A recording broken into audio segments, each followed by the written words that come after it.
All right, well, for some of you who were looking at the promotional sheet that we had, you saw that this evening our topic is sex in the media.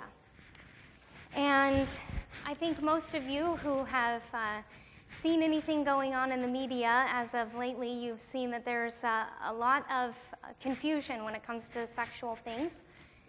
And being that we're talking about sexual purity, I really believe that we needed to take a look at this. And as we journey through this, it's going to be a lot of quotes. Now, this isn't how I usually present. A lot of the times I do a lot more talking than reading, but there's so much information here that I'm going to let the industry speak for itself. And I found a lot of quotes from people who also have done a lot of research, and so I'm going to let them speak as well. And we're going to kind of take a journey through the progression of how sex has come into the forefront of the media. And then we're going to take a look at the tactics and how they've really taken off within the last 20 years or so. And then we're going to take a look at why knowing this information is important and how we can safeguard ourselves from being deceived by what this industry is sharing. So that's kind of what we're going to be looking at today. And the first quote that I have here is by Charles Darwin. This was in 1871, and he said, "It is worthy of remark that a belief constantly inculcated during the early years of life, whilst the brain is impressible, appears to acquire almost the nature of instinct." So the ideas that are persistently taught and thereby instilled into our minds at an early age make us to move in harmony with those teachings almost by the nature of instinct. And the very essence of an instinct is that it is followed independently of reason. And I think this is something that has really been used against us as the years have gone by. Now, this is from a book that was published in 1957. It's kind of on the same idea here. It takes time, yes, but if you expect to be in business for any length of time, think of what it can mean to your firm in profits if you can condition 1 million or 10 million children who will grow up into adults trained to buy your product as soldiers are trained to advance when they hear the trigger words "forward march." So this is an industry that understands that if they can place triggers in you when you're a young child, then you will respond to those triggers when you get older. So sex started to step into the spotlight. It was actually early on in the 1900s when this began to take place. So this industry has over 100 years of research under its belt in how to manipulate your mind. And that's what we're going to dive into deeper here. And a lot of us know about Sigmund Freud, or we've heard the name. And he started studying into the inner workings of the subconscious mind in the late 1800s. And it was through his studies and articles that he published and things like that they started to understand the power of sex and that drive to drive you into making certain decisions. And so they started using this information, like I said, in the early 1900s. And they started to utilize it in the very beginning as simple wood carvings and illustrations of attractive women in posters and signs and ads for saloons, tonics, and tobacco. So we can see that these aren't very virtuous things that they're advertising, right? And it got the attention of the people who were partaking in these things that weren't so virtuous. Woodbury's facial soap is a prime example, and this was in 1910. And its company was in decline. And so they said, what are we going to do? So they took up a new ad campaign, and they introduced it. And basically, it was images of romantic couples, and the wording would proclaim promises of love and intimacy if you were to use their brand of soap. Now, in 1910, here is an example of that which seemed very provocative at the time, one of their ads. By the end of his writings, Freud, who we mentioned before, around the year 1937 was when he was kind of wrapping up his his writings and his publications, he came to believe that every human's libido is distributed either in a manifest or a latent fashion over objects of both sexes. He also said homosexuality was invented by a straight world dealing with its own bisexuality. So this was the illusion that Freud presented, and this colored the media machine ever since those years. And we saw all kinds of interesting ads coming out in the 30s as he was finishing up his writings and presenting them. And there's a couple swimsuit ads that were a prime example, and these were distributed in the 30s. And here are a couple looks at those. I've cropped them off. I've tried to be very conservative, and I'm not going to share many images because most of the images are very inappropriate. But it was a subconscious kind of thing. It wasn't in your face.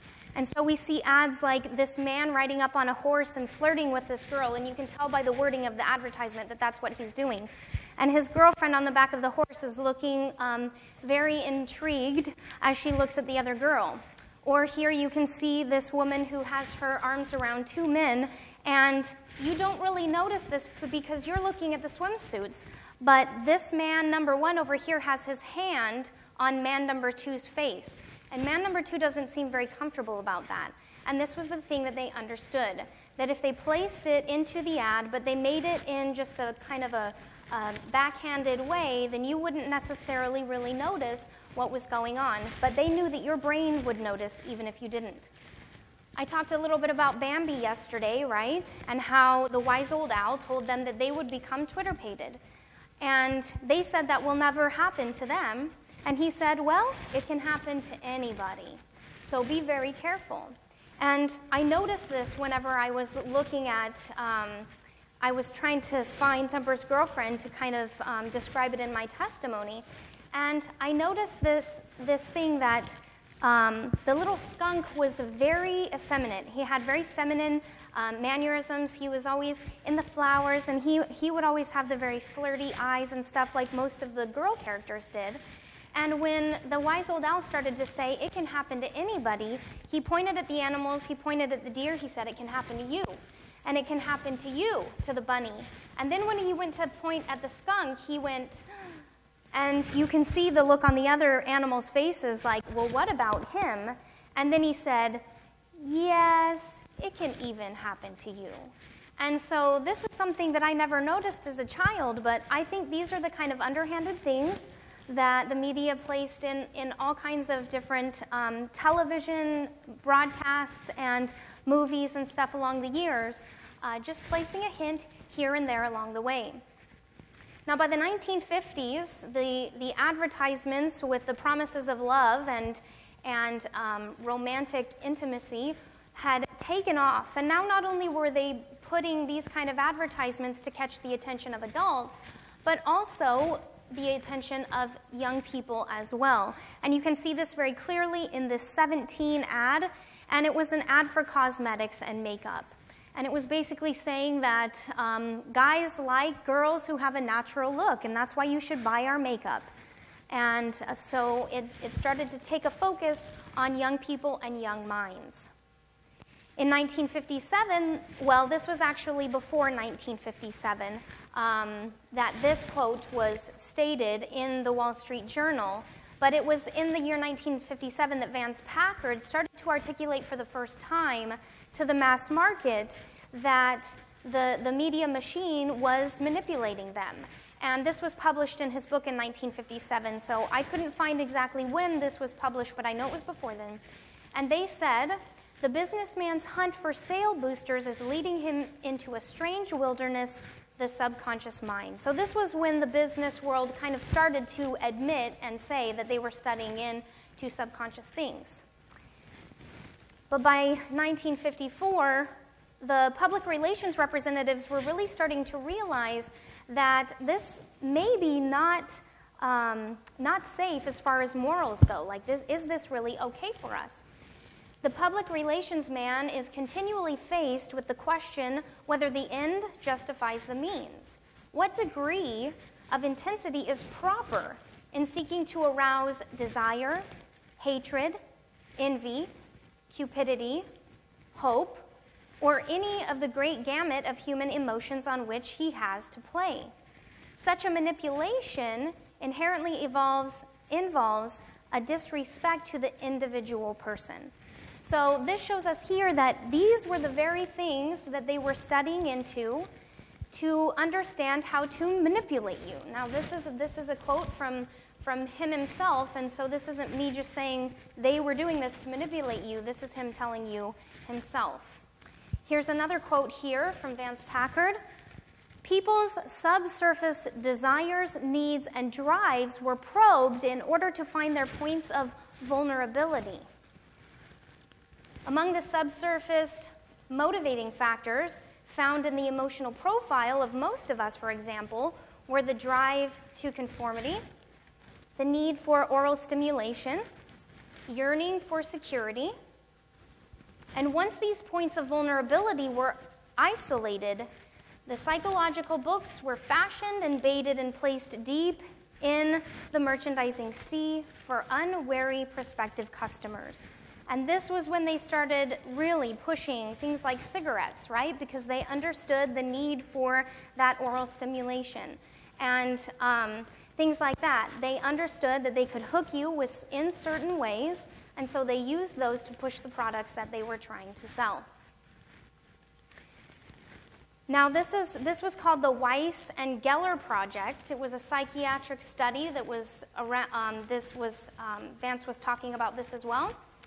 A study where they looked into the menstrual cycles and emotional stage which go with each stage of the cycle. So they started to study into women and how their emotions would change as their hormones fluctuated throughout the month. And they found that in the high phase, a woman was likely to be creative, sexually excitable, narcissistic, giving, loving, and outgoing. And in the lower phase, she was likely to need and want attention and affection, and she wanted everything done for her, right? Because she wasn't feeling so great, and she was less outgoing and imaginative. So they tried to make advertisements and products that would really play on these kind of emotions within the within the female psyche. And so they knew if they could cover all of these bases, then they could really get your attention at one point of the month or another. Pretty interesting to see how they're tapping into our emotional vulnerabilities. They understand what makes us vulnerable. And do we understand what makes us vulnerable? This is another thing that was very interesting that I found, was that it was usually done in a way that we didn't see it right up front, like I was talking earlier. It was more subconscious. But Steve Bevan, in 1964, he started to do some research over the last 5 years of what they had been doing, and this was what he had to say. The stimuli were clearly below the limits of detectability, while in others, they were masked by extraneous elements. So there was something else in the ad that really took your attention and focus. Like I said, you were paying attention to the swimsuit, so you didn't necessarily notice the other things. And when he says it was below the limits of detectability, they would actually kind of hide it in the swirls of the sea or something like that. You know, they would hide it in the image where you didn't necessarily notice it. But another phenomenon that was observed was that there was a progressive lowering of the threshold of perceptibility. So as time was going on, they were making it easier and easier for you to recognize it. They weren't trying so hard to hide it as time went on. And also in '76, or in the 70s, there was a man named Dr. Key, and he started to report also on the exploitations of the media. And in his book, he stated very loud and clear, latent homosexuality has become a frequently utilized subliminal management device in advertising. So he was saying that this was something that they were taking off with and running with based on the information that Freud had given, and that this not only was utilized sometimes, but he said frequently. Now, this was in '76, and I think any of you who have seen the media today understand we've come very far since then. So this was the mindset of the developers of these ad campaigns. This was what they understood and what drove them.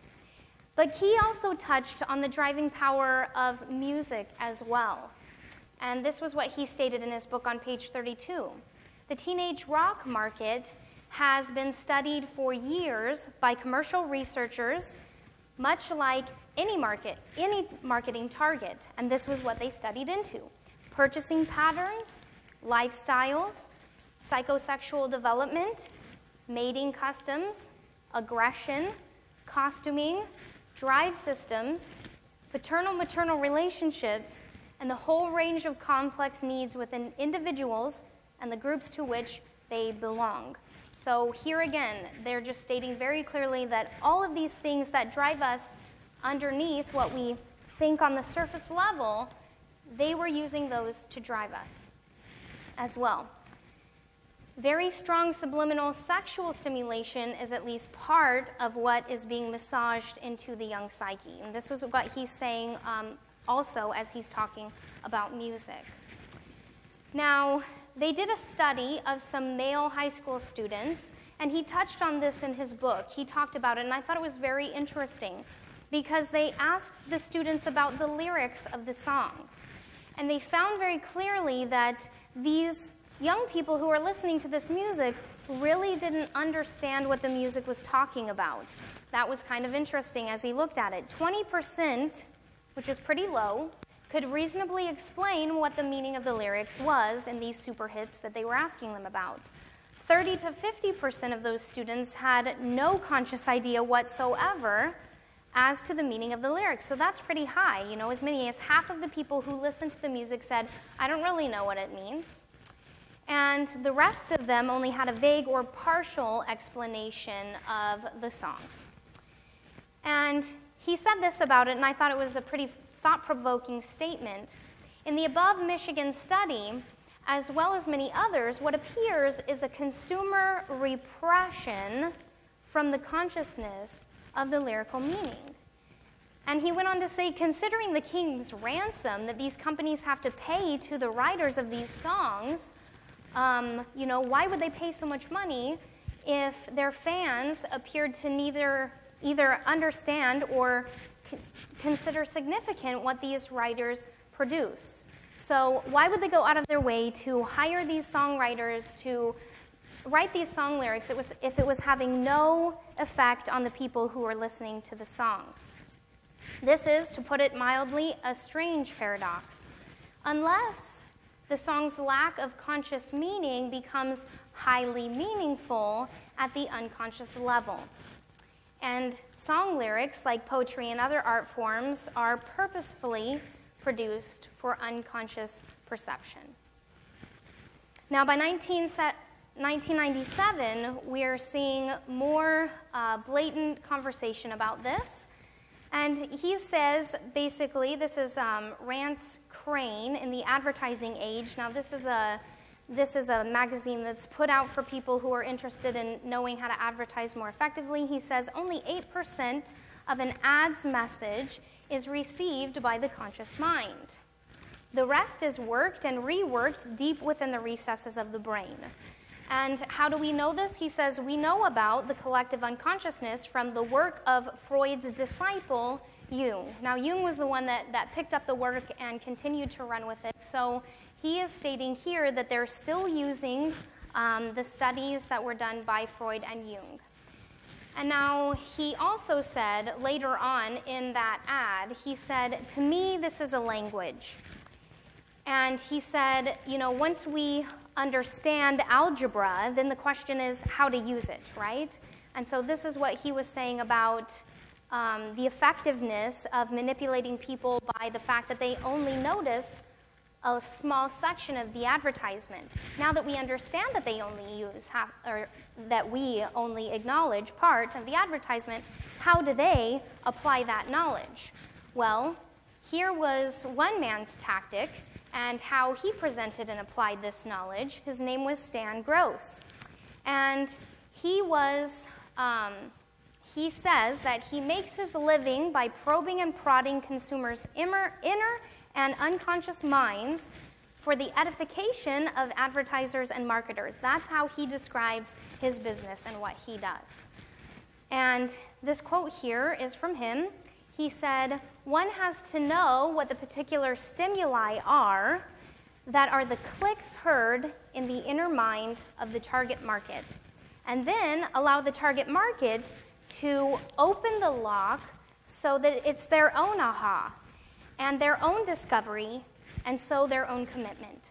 So he says that you just go ahead and figure out what makes them click and think that they've come to a conclusion on their own, even though you were presenting that conclusion to them in the advertisement itself. So now we're going to turn and we're going to look at some of the recent tactics, the developments that have come onto the scene in more recent years. By 1983, there were 50 companies across the U.S. that had control over the media and how it was presented to the country. But by 2012, there were only 6 companies that had control over all of this, right? And you know that's a pretty extreme conflict of interest if you really think about it. If they are the ones who are presenting 90% of the media, they have a strong control over what we would hear down there and how we would hear it and how we would relate to it. And so, you know, by these 6 companies, they had hold on a lot of different things. You can see here that they had a lot of different companies underneath their control. These were assets that belonged to them across television, internet, magazines, newspapers, children's entertainment, adult humor, music, television, sports, radio, you know, so they're pretty much covering the gamut here. And we're going to take a look at one of these companies in particular, and we're going to look at one of their assets here being MTV, owned by Viacom. And we're going to look at their research and what they've done and how that impacts us as young people.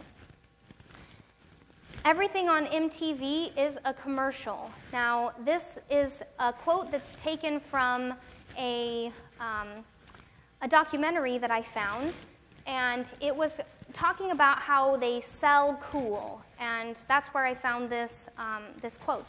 Everything on MTV is a commercial. That's all MTV is. An explicit advertisement paid for by a company to sell a product. Whether that product is a video, whether it is a video to sell a video for a music company to sell music, or maybe it's a set filled with trendy clothes and stuff there that we're looking at in the set, and they're wanting to sell those things or sell a certain look. Maybe it's a show about an upcoming movie paid for by the studio. He said everything there is an infomercial. He also went on to say that they look at the teen market. They look at the teen market as part of a massive empire that they're colonizing. You should look at it like the British Empire or the French Empire in the 1970s, or in the 19th century. Teens are like Africa. You know, that's the range that they're going to take over. Wow. So he's looking at young people, at you, as something to colonize. And just in case you don't understand the significance of what that word really means, to colonize is to send a group of settlers to a certain place in order to establish political control over them. So they're striving to round you up and bring control over you. This is the statement, this is what he's meaning by this statement. And so then he goes on to say what the weaponry is that they were going to use in order to accomplish this mission. And look at what they say they're going to use. Films, music, books, CDs, internet access, clothing, amusement parks, and sports teams. This is what they're going to use to colonize you. They're going to use it to get your money. But this isn't only going to impact your wallet, it's also going to impact your soul. And they know this fact. They know it. But they really don't care. when you've got a few gigantic transnational corporations, each one loaded down with debt, competing madly for as much shelf space and brain space as they can take, they're going to do whatever they think works the fastest and with the most people, which means that they will drag standards down. Now, this is the executive vice president for programming here. And this is what he says. He acknowledges that they're going to drag the standards down in order to get you the fastest and to hold your attention the longest. Now, this here is from the MTV executive vice president for programming and news. He says, MTV felt like we needed to get a closer connection with our audience.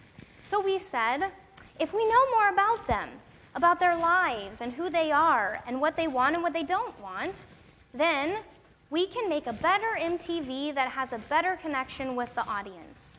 Oh, how sweet, right? He wants to make a better program that's fit just for you, right? And he's doing this because he wants you to have a great TV program, right? Well, that's not exactly what he's doing if we take into consideration that we know now that they're using lies just in order to get into our pocket. So they turn to the old strategy in order to do just this, to know more about the young population. They turn to research. And this is from the MTV Senior Vice President of Brand Strategy and Planning. He said, the research efforts at MTV are certainly legendary. There's been a kind of feverish addiction to research and understand young people. And that's been embraced from the very top down. So he's saying that this is the tactic that's been used all over the company. And when they were doing this type of research, they actually called it cool hunting. This was the word that they used. And so we're going to learn a little bit about cool hunting here from two people in particular, and that would be Malcolm Gladwell, and he was a writer for the New Yorker magazine, and we're also going to hear from Dee Dee Gordon, and she was a teen market researcher. So here's a few quotes from them. He says, cool hunting is a search for a certain kind of personality and a certain kind of player in any given social network. It has to do with the influence held by those who have the respect and admiration and trust of their friends. So they're tapping into what you respect and what you trust and what you admire in order to know how to control you, basically. And so if they can find the people who are the ones that are kind of the leaders of the pack, then they know that they're going to get everybody who's going to follow those leaders of the pack right along with them, right? We look for the kids who are ahead of the pack because they're going to influence what all the other kids do. We look for the 20%, the trendsetters, that are going to influence the 80%. Now, Gladwell went on to say, if companies can get in on a trend or a subculture while it's still underground before it becomes popular, then they can be the first ones to bring it to the market. So there's this fad that's going on, something that's really cool among the ringleaders, right? Those trendsetters, and they bring it to the market as they figure out what's really cool among those trendsetters. And that's when the mass consumer picks up with it and runs with it, but by doing so, eventually kills it. Well, what exactly does she mean that if they pick it up and run with it, then it's going to kill it? Well, that's the paradox of cool hunting. It kills what it finds. Because as soon as a marketer discovers what is cool, it stops being cool, right? If you think you're the only one doing something, then it's pretty cool. But if everybody else is doing it, then it's just mainstream, and for most people who are those trendsetters, it's not cool for them anymore, so they move on to something else. They move on to the next thing that is cool for them because they don't want to be mainstream. They want to be continuing to be the trendsetters. This creates a problem for marketers, as you can imagine, kids begin to see them as the enemy. Like these market companies, they're just, they keep taking the things that I feel are cool and making them popular, and so therefore I don't want anything to do with them anymore, and so they see them as the enemy. So what are marketers to do? Well, they started to market to kids without seeming to do so, by becoming cool themselves. And Cornerstone was an industry that actually helped MTV to do this. Cornerstone was a specialty under-the-radar marketing kind of company. For instance, Cornerstone would actually, if they were hired on by a company, then they would hire young people to go onto chat rooms and to talk about the company who hired them. So let's say Sprite for an example, because this is the company that they were using as an example in this documentary. If they hired Sprite, they would send kids onto chat rooms to talk about Sprite and how cool that they thought it was. And so here they're marketing to teens in a way that teens don't really think they're being marketed to. Another example was that they would recruit incoming freshmen to throw parties at universities, and then they would give these young freshmen promotional materials to hand out at these parties and be like, oh, look at this cool thing that I just found, or whatever, but it was really promoted by this company that was basically hiring on these recruited kids to throw the parties and hand out the merch. So they were kind of programming what was cool. And so as they were continuing to strive to be able to be more effective in doing this underhanded kind of marketing, they took it to the next step, and they actually started spending time one-on-one with young people. And you can imagine how cool these young people thought this was, because they're like, oh man, I'm just a random kid, and they would make sure that these were just random kids that they were going to talk with, and they would come and they would call them up and they'd say, hey, this is, I'm this person with MTV, and we just want to come and meet you.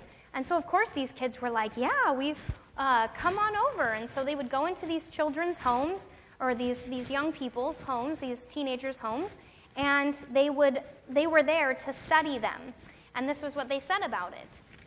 It is hoped that by studying John in his natural habitat, and listen to the words that they use, because it's not even like they're looking at them as a person, it's just like they're looking at them as a study subject.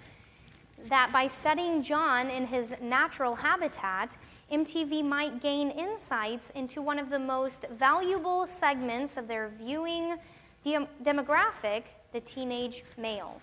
So as they spent time with John and they were doing this careful research, they did this not only with John, but all kinds of other young men along the way, and they also did studies with young women as well.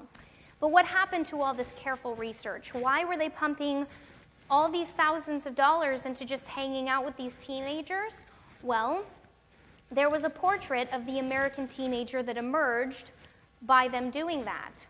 And his critics call him the Mook, M-O-O-K, right? And so, who is the Mook? Well, you can find him in almost any hour of the day or night somewhere on MTV, but he's not a real person. He's just a character. He's crude, loud, obnoxious, and in your face. The Mook is perhaps Viacom's most bankable creation. Once programmers discovered his knack with teenage boys, they replicated him across the length and breadth of their empire. So basically, every asset that Viacom had, they produced some kind of character that was this Mook. He was offensive. He was vulgar. And, when I think about this, it's pretty powerful, because as young men, you are designed to grow up to be men of God, right? And you are designed to be a representative of Christ. As you step into the leadership roles in your family and in your church, or whatever the case may be, right? Men are designed to represent God in a very distinct way, and so are women, right?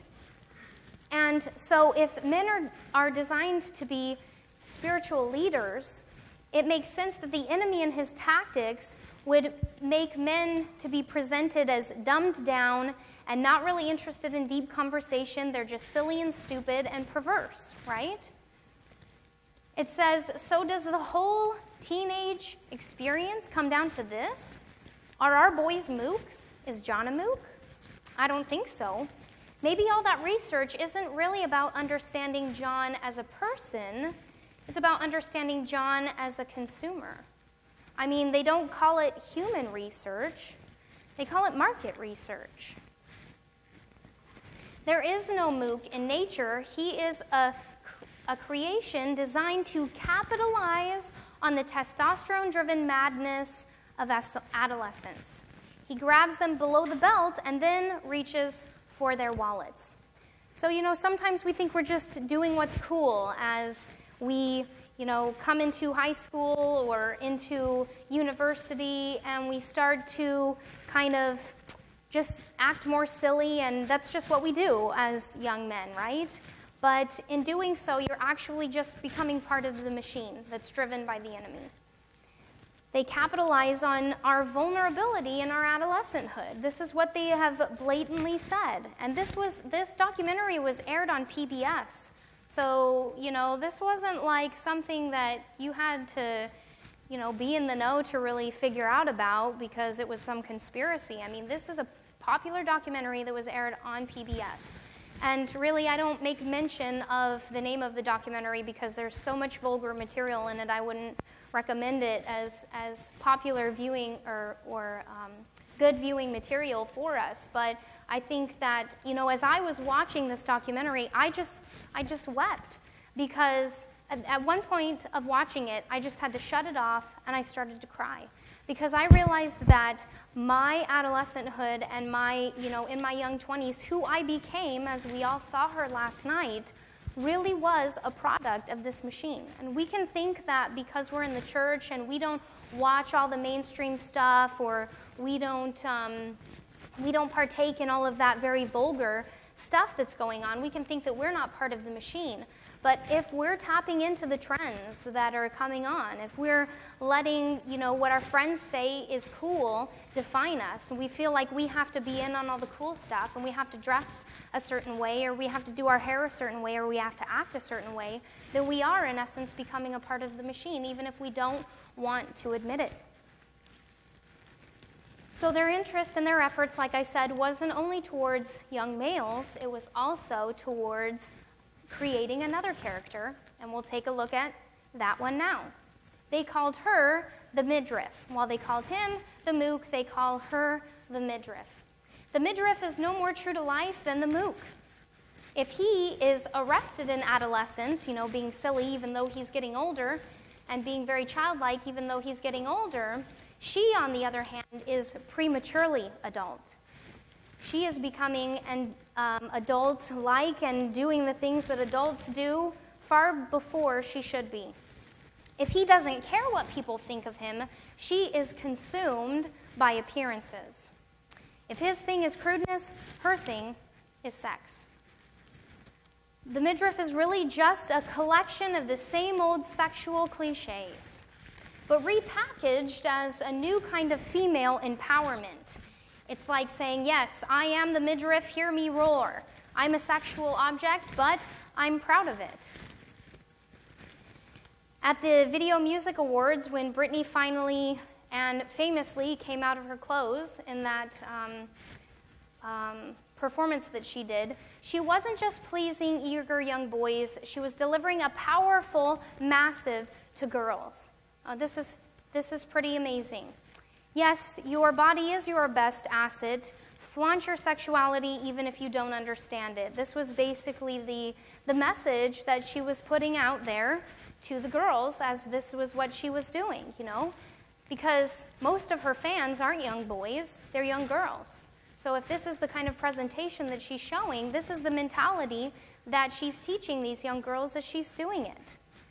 But how aggressive it really is, and how challenging it really is, when you step into that role of the midriff and you become the world's sex slave.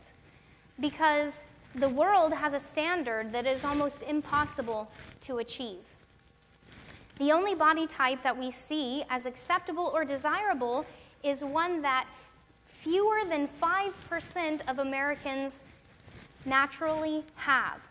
This is a genetic body type that they present as, they use all of their models, and, I'm sure it's up here in Canada too. It's this one body type that you see in all the advertisements and all the movies and everything like that. And this is not a body type that you can diet yourself into, just as much as you can't make yourself any taller than you naturally are, right? This is a genetic body type that less than 5% of the population have. Now, this is a V-shaped body type. It's someone who has very broad shoulders. More often than not, she has small breasts, narrow hips, and long legs. So it's a V-style body. And basically, yesterday's, or the earlier years' sex symbols in the media would be considered fat to those who are today. On the forefront. Models just keep getting thinner and thinner and thinner. And if they're not thin enough, then we have Photoshop that's become very advanced to make them appear even more thinner, just so that, that they can accomplish the eyesight that they want you to see through. And there was a woman named Kilborn, and she actually progressively did she did presentations that she would update every 10 years, and she did this for like 40 years. And she talked a lot about this. Her name was Kilborn. And she said the girls exposed to sexualized, or she presented this statistic from American Psychological Association, that girls exposed to sexualized images from a young age are more prone to depression, eating disorders, and low self-esteem. And I thought this was pretty intense, because when I talked and I shared my testimony yesterday, you might remember that when I was a young girl in my adolescent stage and in my younger 20s, that these were the very things that I struggled with: depression, eating disorders, and low self-esteem. I pointed each one of those things out specifically in my presentation. So this really got my attention. And I'm not going to ask you to raise your hand, but it would be pretty staggering to know how many of the young girls in this room are really struggling with these very things as well. It's all part of what the machine is selling us. And from 1997 to 2007, there was a dramatic increase in the amount of cosmetic procedures that have been performed on women. 91% of all cosmetic procedures are performed on women, so there's very few cosmetic procedures that are performed on men. And the procedures rose 457% to almost $12 million per year in this time frame here. That's how much growth it was. And 754% increase in this time in non-surgical procedures like Botox and laser treatments. And there was a 114% increase in actual surgeries like breast implants, liposuctions, and eyelid surgery. So, I noticed that when I was a young girl and there were popular artists on TV or on MTV, these girls like Britney Spears and Christina Aguilera, they were very sexual in their music videos and in their song lyrics. And I thought this is so inappropriate, because I realized that they were marketing towards young girls. And these women present themselves to young girls as the epitome of what it is to be successful, because they're beautiful and they have amazing careers and they're using their talents, and so this is what the epitome of beauty is, as represented in these young girls who grow up in the limelight. And there's a lot of young people who really look to performance as what they want to do and what they want to be. But these young women, I've seen, they get to a point, Britney Spears and Christina Aguilera aren't very much older than me. And, like I said, they're the epitome of success. But they're not only have they trapped all these girls into thinking that they have to be just like them in order to be beautiful and to be sexy, but now they're turning around and they're getting all of this plastic surgery, and they're basically, by doing that, saying to these young girls, I'm not even good enough. You know, you look at me as the epitome of perfect, but I'm not even good enough the way that I am. That's what they're saying when they're getting all this plastic surgery. And so what does it say to these little girls that are looking up to them? And if you haven't seen a picture of Britney Spears lately, she looks totally different now than she used to. Recently she got a lot of plastic surgery. We see the same with Christina Aguilera, and here's another girl that grew up in the limelight, Lindsay Lohan. She's also had a lot of plastic surgery as well. And so by their very faces, they're saying that even I am not good enough. And in this documentary, he talked about the feedback loop, and I thought this was pretty amazing. He said, I'll never forget the moment that 13-year-old Barbara and her friends spotted our crew during a party between their auditions. So basically, they were bringing in these young girls, and they were all trying to become models or, you know, actresses or singers. They came in to do all these auditions so that they could get exposed to these big companies. And they would come in and they would do performances, and they would, you know, do walks down the catwalk and all of these different things.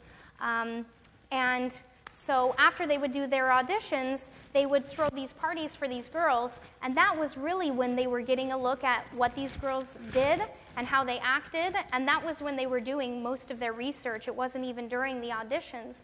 And he said, when I saw her during the party between auditions, and she saw our cameras, she and these other girls appeared to be dancing just for us, for our camera, as if to sell back to us, to the media, what we had sold to them.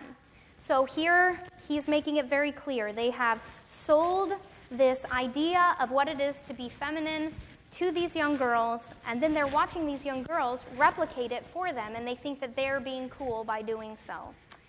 And that was when it hit me, he said. It's a gigantic feedback loop. The media watches kids and then sells them an image of themselves. Then kids watch those images and aspire to be that mook or midriff that they saw on the TV set. And the media is there watching them do it in order to craft new images for them, and so on and so on. It's just a big loop that we get caught up in, and there's no way out. And I want to touch here, before I get to the light on the other side of the tunnel, on rebellious music. And by the way, you don't have to be listening to groups like this in order for your music to be rebellious. Rock music has always channeled rebellion, but where it used to be directed against parents, teachers, and the government, today it is directed against slick commercialism itself, against MTV. Now this is why you don't see MTV in the forefront of things anymore, because they've realized that by putting a face out there, they don't really get themselves very far, so they try to do it without a face. These fans feel loyal to this band member. This is a band member here speaking. He's saying, my fans feel loyal to my band because this music, they experience it as their own. It hasn't been processed by corporations, digested into popular culture, and sold back to them at the mall. And so then the man who's doing the documentary, he says, these are the extremes to which teens are willing to go to ensure the authenticity of their own scene. They want to have their own scene and not just be part of what's popular. It's the front line of teen culture resistance. Become so crude, so intolerant, and break so many rules that you become indigestible. Rage rock is a double dog dare to the mainstream marketing machine. Just try to market this. So, you know, as this is basically saying that as we strive to be authentic and not just part of, you know, what the corporations are selling to us, it drives us into more and more extremes of character and of taste and of drives in order to feel like we are authentic and not just part of this big machine.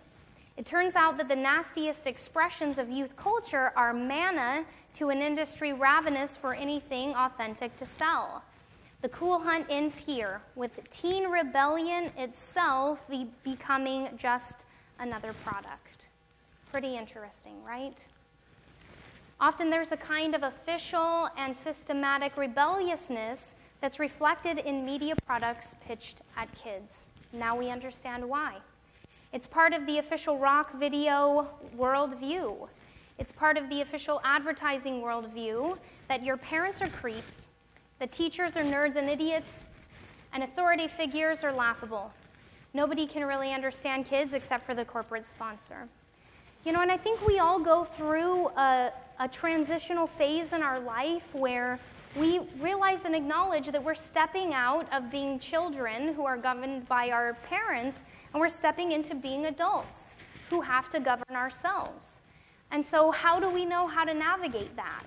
And I think the enemy presses us as hard as he can to make us feel like if we are actually going to be governed by ourselves and we are not going to be governed by our parents anymore, then we have to go against what it was that our parents told us that we had to do and what we had to be and what they taught us. And so it's natural also for us to feel like in order for us to govern ourselves, we have to step away from the confines that the Bible gives us and what God gives us so that we govern ourselves. And we have to be, I think that we have to become aware of that dynamic as young people.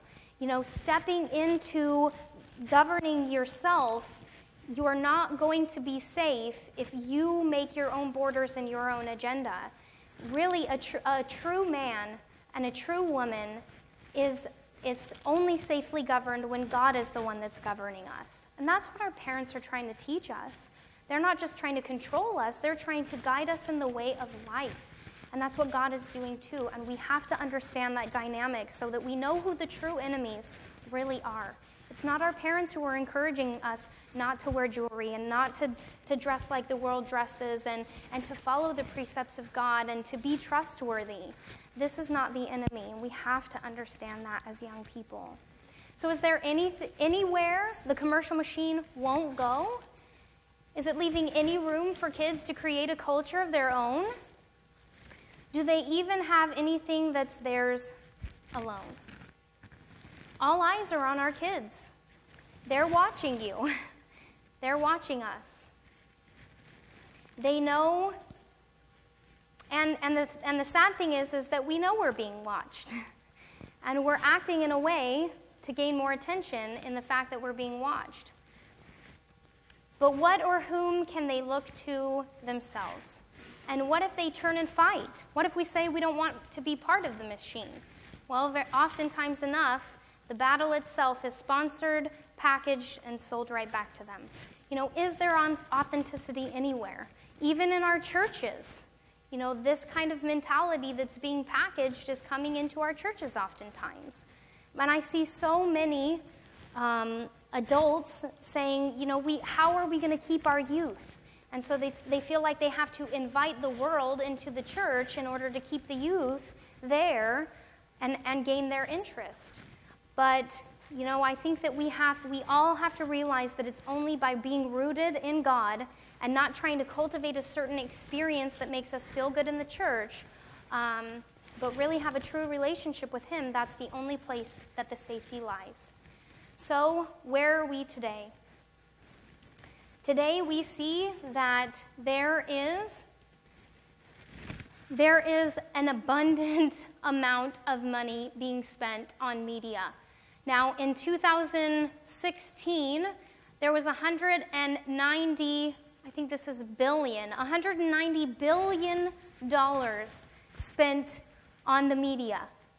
And it's projected that last year there was $183 billion spent, and it was projected that this year there will be $190 billion, and that in 2017 there will be $196 billion spent on media. So you have to realize that with all the research that they're doing, we cannot come up against this, you know, on our own. We have to realize that we have to guard the avenues of our soul. And we have to be very careful as to what we expose ourselves to from the media. I'm not trying to say that anything that has to do with media, anything printed, anything that you find on a TV screen is evil. We can use media outlets and avenues for God and for his kingdom, and we can really be blessed by those, you know. Obviously, I wouldn't believe, if I didn't believe that, I wouldn't allow people to record me and, you know, distribute it on the internet, right? It can be used for God, but so we have to be very careful not to expose ourselves to the things that are being used by the enemy. And if you look around in the world today, you see that homosexuality and transgenderism is everywhere, and it's being used to sell everything, from clothes to cars, to car insurance, to bank accounts, to wedding attire, and yes, ladies and gentlemen, even breakfast cereal. And isn't it sad to know that this used to be an Adventist company, right? Not only do we see homosexuality, but like I said, transgenderism. This is an old ad that was around the 1990s, I think it was. This woman walking out of a gentleman's restroom that says, "Live outside the lines," and it's a clothing advertisement. This is an ad that I took a picture of myself in an airplane. This was in the Airplane magazine. And not only do we see just advertisements that include this kind of stuff, but even those that are promoting this. These are two advertisements promoting transsexual awareness, and it says not all prisons have bars. You know, basically stating that there are many women who have to, or there's men who inside they're actually women, but they have to put on this mask that says that they're a man, and vice versa. And it's just being presented to us younger and younger and younger. And you know, the enemy is coming out today, and he's not hiding what he's doing at all. Today he's very blatant. And this is a great example of it. Well, and you might have seen that ad before it shut down. It basically is a woman who is eating noodles, and she's looking very provocatively at a man who's cooking the noodles. And there's a little person sitting on the countertop, and he has like a game controller in his hand, and the wires are going to the woman who's eating the noodles. And this is a clothing advertisement, and the catchphrase is "Goodbye Innocence." And the brand that it's promoting is SHS Teen Clothes. So, you know, he basically, and this little man that's holding the remote controller has horns and hooves. So it's obviously representing Satan. And so he's very open and blatant about what he's doing today, and he's not trying to hide it. So how do we protect ourselves? Well, Proverbs 4:18 and 19 says, "The path of the just is as the shining light that shineth more and more until the perfect day, while the way of the wicked is as darkness. They know not at what they stumble." So this tells us that the way of the just have their path illuminated by the word of God. And the way of the wicked, they walk in darkness. So when they stumble over something, they don't even know or realize or understand what they're stumbling over. So maybe your eyes have been opened a little bit today to what this industry is doing in order to enslave you into their products and into their views. Vance Packard, in his book, he said, "We still have a strong defense available against such persuaders, these tactics. In virtually all situations, we still have the choice, and we cannot be too seriously manipulated if we know what is going on." So they saw over and over again in these subliminal manipulations that they used, if the person was aware of that subliminal message in the advertisement, then it didn't have the impact on them that it did for the people who didn't realize that it was there. And so that's why I feel like it was important for me to share these things with you, because it's, you know, some pretty intense information. But if we understand what's going on, then it doesn't have the control over us that it used to have. Clyde Miller, in the book Process of Persuasion, said, "As we learn to recognize the devices of the persuaders, we build up a recognition reflex. Such a recognition reflex can protect us against the petty trickery of small-time persuaders operating in the commonplace affairs of everyday life, but also against the mistaken or false persuasion of powerful leaders. So yes, even the powerful leaders of darkness, we can be protected against if we have that recognition of what's going on, right? So, do not place their deceptions before you. That would be my first suggestion, not to place their deceptions before your eyes and ears and your senses. 1 John 2:15 and 16 says, "Love not the world, neither the things that are in the world. If any man love the world, the love of the Father is not in him. For all that is in the world, the lust of the flesh, the lust of the eyes, and the pride of life, is not of the Father, but of the world." Psalms 101, verses 3 and 4 says, I will set no wicked thing before my eyes. I hate the work of them that turn aside. It shall not cleave to me. A froward heart shall depart from me. I will not know a wicked person. Job 31:1 says, I made a covenant with mine eyes. Why then should I think upon a maid?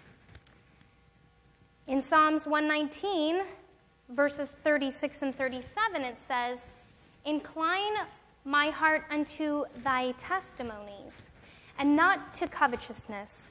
So not only do we not put those things in front of our eyes, but we turn our heart to the testimonies of the Lord, and we incline our heart upon the things of God. Turn away mine eyes from beholding vanity, and quicken thou me in thy way. Proverbs 4, verses 25 and 27 says, Let thine eyes look right on, and let thine eyelids look straight before thee. Ponder the path of thy feet, and let all thy ways be established. Turn not to the right hand or to the left. Remove thy foot from evil.